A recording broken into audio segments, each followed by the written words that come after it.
Well, hello again, and here we are for our third and final adventure in label reading.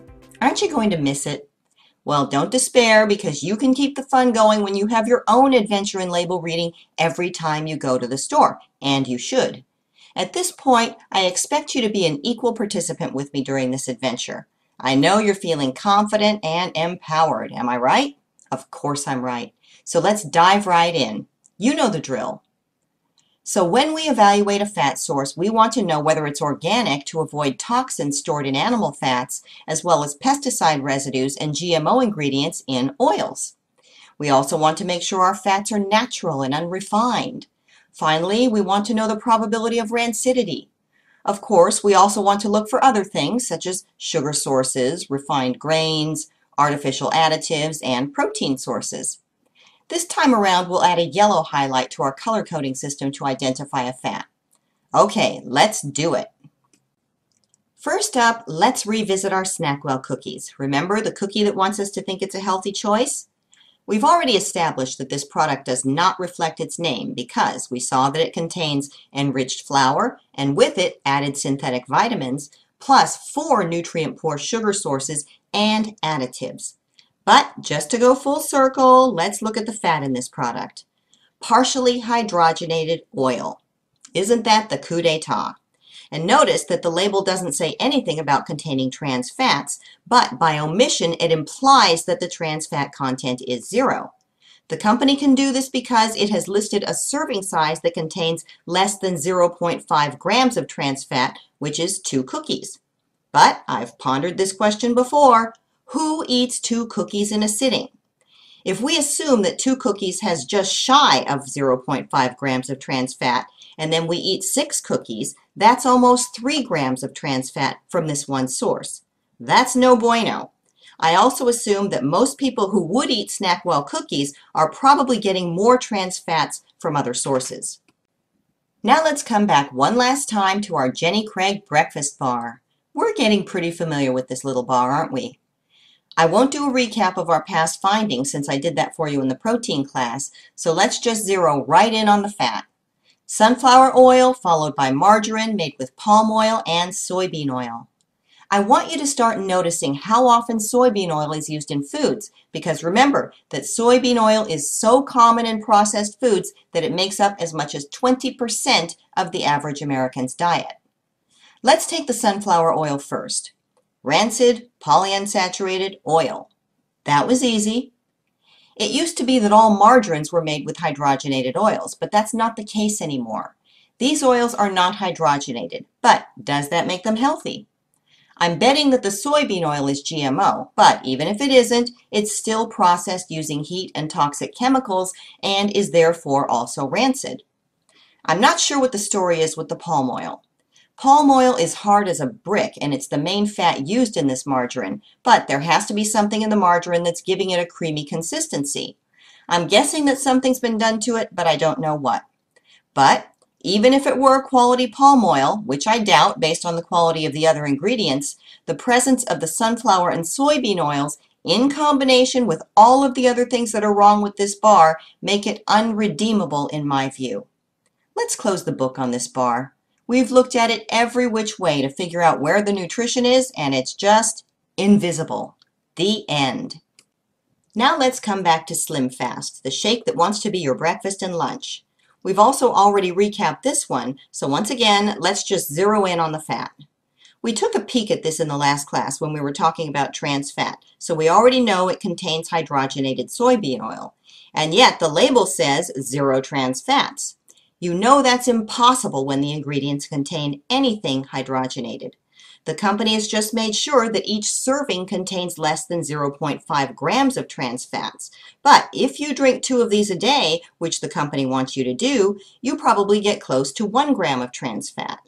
Make this an everyday practice and factor in all of the other things that contain trans fats that someone who would drink this probably eats, and it's no longer a minuscule amount. But remember that the National Academy of Sciences says that even a minuscule amount is too much.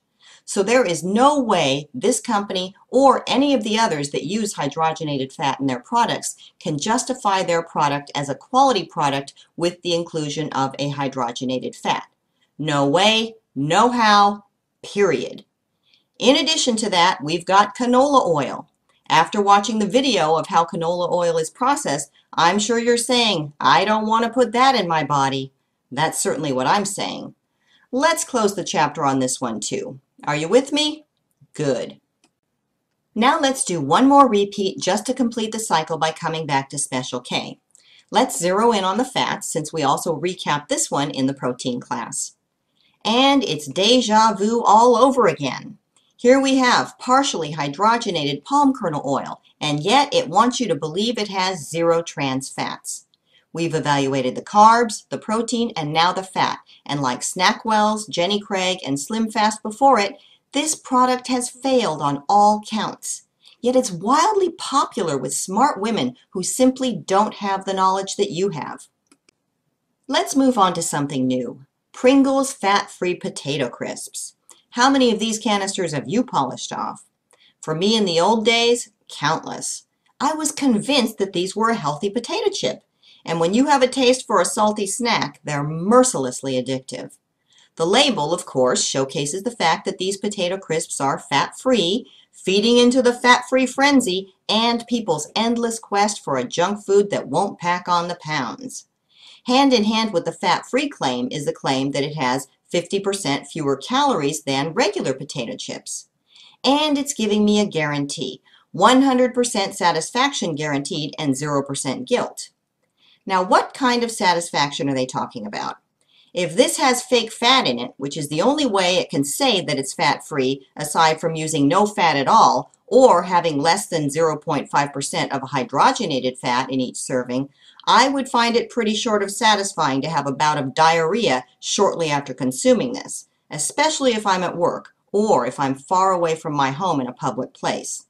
So let's dig deeper. Because we haven't evaluated Pringles before, we're going to start from scratch. First, the carb content is primarily dried potatoes with a lot less rice flour.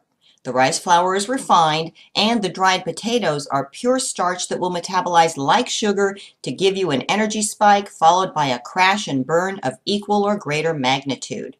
We've got some sugar in the form of dextrose, but all of the carbs, less the 1 gram of fiber, will metabolize like sugar, making the effective sugar in each serving 14 grams, not 1 gram, which is just shy of 3 teaspoons of sugar per 15 crisps. And have you ever stopped at 15 crisps? We've got one additive, maltodextrin. And now let's look at the fat source. As I suspected, we've got Olestra, fake fat. We've also got added vitamins because, remember, Olestra inhibits nutrient absorption, so the company is adding nutrients, I assume to replace those that don't get absorbed. But again, I'm not sure how these will get absorbed either. And once again, each serving has 160 milligrams of sodium, which will add up quickly when you don't eat just 15 crisps. A canister has 5.43 ounces. So when you end up eating the whole thing in one sitting, you'll be getting a whopping 869 milligrams of sodium, which is more than half your daily allotment. So we won't be taking this home today, will we? Of course not. Let's move on to Quaker Rice Snacks. Quaker is yet another iconic brand, and it reminds us that it's been around since 1877. I've eaten my share of Quaker oatmeal, just like you probably have. Quaker is a well-diversified brand with many products, and one of its brand extensions is this popped rice snack line. So what do you think? It looks pretty promising at first blush, doesn't it? We've got a few implied claims on this package. First, that it's healthy because it's a rice snack and because it's popped and not fried. Second, because it's from Quaker, a trusted brand that millions of people grew up with. Wouldn't you trust this very honest-looking man? Third, it's yummy because it's cheesy, which is a huge draw for me because I'm a cheese fanatic. Just look at that delicious hunk of cheese. Yum! I want some. Let's turn this package over and take a closer look. First, we've got whole grain brown rice, an excellent start, but followed up with corn with the germ removed. So the company is telling me outright that it's refined corn. Whey is a protein source. I don't know the quality of the whey, but if it's not from the milk of grass-fed cows, I don't want to eat it. We've got 3 additives, including MSG, the big daddy of excitotoxins, and natural flavor, a probable source of excitotoxins. We've got quite a few fat sources: sunflower oil, cheese, partially hydrogenated oil, and butter. The butter and cheese don't bother me as much as the oils, but they're not organic, so they probably contain trace amounts of toxins from synthetic hormones and antibiotics. The sunflower oil is a rancid polyunsaturated oil. And once again, even though we've got partially hydrogenated oil, the label says 0 trans fats. You know that's not true. The company has just made sure that the trans fat content is less than 0.5 grams per serving. And again, check out the sodium content: 410 milligrams in 18 mini cakes. And these rice cakes are very mini. One serving is 30 grams, so just over 1 ounce. The bag is 3 ounces, so each bag provides 2.8 servings. So if you eat the bag, which I could do in less than 10 minutes, you're getting 1,148 milligrams of sodium, more than 75% of your daily allotment. What's unfortunate about a product like this is that because it's a rice snack and because it's from Quaker, most people will believe it's healthy. I once saw a man in a store scrutinizing this exact product. He was looking at the bag every which way, and I could tell he was diligently trying to figure out whether it was healthy. I was fixated on him, trying to figure out what his verdict would be. Would he or wouldn't he? So what do you think his verdict was? He put it in his basket. He didn't know what we know. He was, in his own mind, making a healthy choice, but he fell for the implied claims and he didn't know what to look for on the back of the package. Too bad for him. So I said in the last class that I would come back to the Gerber meat sticks, so let's do that quickly. In our protein label reading adventure, we saw that this product has factory farmed meat, a small amount of sugar, 1 actual source of excitotoxins, and 1 probable source of excitotoxins. We also saw that sodium was astronomical for a toddler. Now let's come full circle and look at the fat source. Another canola oil. Would you really feed this to your toddler? Just say no. Okay, one last stop. Just like we did with our protein bars, I want to take a look at a few popular salad dressings to show you just how alike they are and how, once again, something that may seem healthy on the package isn't when you know what to look for. For these products, I'm just going to zero right in on the fat and the additives. Let's start with Newman's Own Caesar dressing. Now, I love Paul Newman. I love Joanne Woodward, and I love the good that Newman's Own does in this world by donating its profits to worthy causes. So I really, really want to love this product. Let's see if I can. Here we go. Even though the label says made with olive oil, the first ingredient is vegetable oil made with soybean oil and or canola oil. 2 bad choices. Because this is a creamy dressing, I would expect to see some cheese, and here it is. Finally, we do have some extra virgin olive oil, so the label isn't lying, but let's be honest, most of the oil in this dressing is from rancid oils. We've also got spices, and that's a vague term that makes me wonder if that's an excitotoxin source. So I feel bad. In fact, I feel guilty. I want to like this, but I can't. I'm so sorry. Let's just move on. Let's take a look at Annie's Naturals Goddess dressing. This is another dressing I want to like. Annie's Naturals is a brand that I have found to have some good products and some not so good. In this case, we've got expeller pressed vegetable oil made with canola, soy, and or sunflower oil. Again, 3 bad choices even if they're expeller pressed.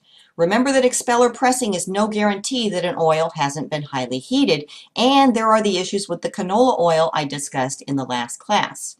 Also, these oils are not organic, and as you well know by now, both soy and canola are 2 of the top 4 GMO ingredients. I also want to point out that the company's name, Annie's Naturals, does not mean Annie's Organic, clearly. The term natural is often a marketing term used to draw in unsuspecting consumers that want something wholesome, but they don't know how to evaluate a product. Just beware of this. Like I said, I've seen some good products in the Annie's line, but they don't all pass muster, as we see. We also have tahini or sesame seed butter, which I don't have a problem with, but I would like it to be organic. There don't seem to be any additives except for xanthan gum, which is a common thickener. But the primary ingredient is oil, and the oils don't pass the quality test. Let me add one more thing. Even if this product contained organic soybean oil, I'm not a soybean oil fan. Remember that it's in everything, and it's a primary reason millions of people get way more omega-6 in their diets than omega-3, which can lead to inflammation and severe metabolic damage. I simply make a point of steering clear of soybean oil, period. Let's now look at Ken's Steakhouse Ranch dressing. And surprise, surprise, the first ingredient is soybean oil. The egg yolk and buttermilk solids will add some fat, but I'm not so concerned about these fat sources. I am, however, concerned about the partially hydrogenated soybean and cottonseed oil. And by the way, that typo in cottonseed oil is not mine. It's always a good idea to spell check your product label, wouldn't you say? Let's also notice the MSG and the natural flavor. And of course, even though the label says the product contains less than 2% of each of these, we know that less than 2% can be quite a substantial amount. Okay, last one up. Let's look at some Wishbone Italian dressing. This is a classic. And once again, we start out with canola and soybean oils. 2 strikes right off the bat. We also have some additives, including autolyzed yeast extract, a known excitotoxin, and 2 probable sources of excitotoxins. I've noticed that a lot of people assume dressing is healthy if it doesn't contain a lot of sugar. These people aren't educated in fats or toxins as you are. So you can see that just like with our protein bars, these dressings have the same primary ingredients and are differentiated only by marketing. Well, a big congratulations! You've just completed your fats education. So now that we've come to the end of our last label reading adventure, what's the big takeaway? For me, it's always read the label. Don't get sucked in by pretty packaging or sexy words. In fact, the presence of sexy words is a tip-off that I'd better turn that package over. Our completion of the fats classes also marks a turning point. This was the last class focusing on food quality. To finish off this module, we'll roll up everything you've learned about food quality to talk about proper balance and how much of what you should be eating to create your very best body. If you think this is a critical turning point, you couldn't be more right. In fact, you can eat 100% quality food and still have a boatload of health problems if you don't eat in a balanced way. Proper balance is the flip side of the food quality coin. You must have both to create your best body, and the good news is, it isn't hard. So let's review your action items. Now you can take some time to evaluate the fats in your kitchen. And do I have to say it? Okay, I will. Please don't eat the bad fats. Then incorporate all of the quality principles you've learned. This is why you've learned them. Now implement.